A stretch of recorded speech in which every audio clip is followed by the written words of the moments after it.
নমস্কার বন্ধুরা, welcome to সিনে ইনসাইড। প্রফেসর বিদ্যা ব্যানার্জি ধারাবাহিকের আজকের পর্বে দেখবেন ফাগুন বিদ্যাকে ফোন করে বলে, তুই ওই বাড়িতে ঢুকে গেলি, ওই বাড়িতে কিন্তু আমার যাওয়ার কথা ছিল। বিদ্যা বলে, তুইই থাকবি, এই বলে ফোন কেটে দেয়। ফাগুনের বৌদি এসে বলে, কি বলল বিদ্যা? ফাগুন বলল, আমি বুঝতে পারছি না বৌদি, ও কি বলতে চলেছে আর কি রহস্য চলছে এটা। বলল, আমি নাকি ওই বাড়িতেই থাকবো।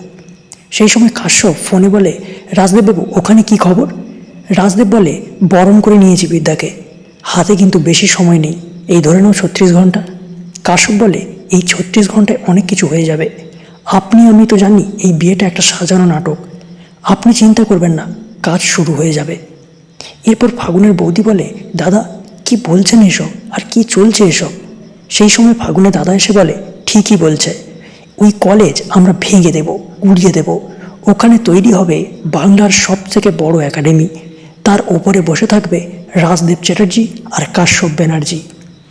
কাশ্যপ ফাগুনের বৌদিকে বলে, তুমি আবার বেফাস কথা সবাইকে বলে ফেলো না, তাহলে কিন্তু তোমার স্থান এ বাড়িতে হবে না। এদিকে সৃঞ্জনী বলে, বিদ্যার এ বাড়িতে এভাবে ঢোকাটা আমাকে ভীষণ অদ্ভুত লাগছে, ও এভাবে কিভাবে ঢুকতে পারে? রাজদেব বলে, সব বুঝে যাবে, আর মাত্র 36 ঘন্টা, তারপরই সব ভেঙে গুড়িয়ে দেব।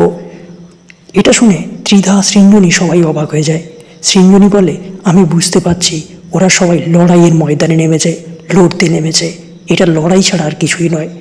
ওদিকে কাশ্যপ শ্রাবণকে ফোন করে বলে, ওই দিন যেসব ছাত্রছাত্রীরা বিদ্যার সাথে লাফাচ্ছিল, আমাদের বিরুদ্ধে কথা বলেছিল, তাদের এক একজনকে খুঁজে বার করো আর তাদের বিরুদ্ধে ব্যবস্থা নাও।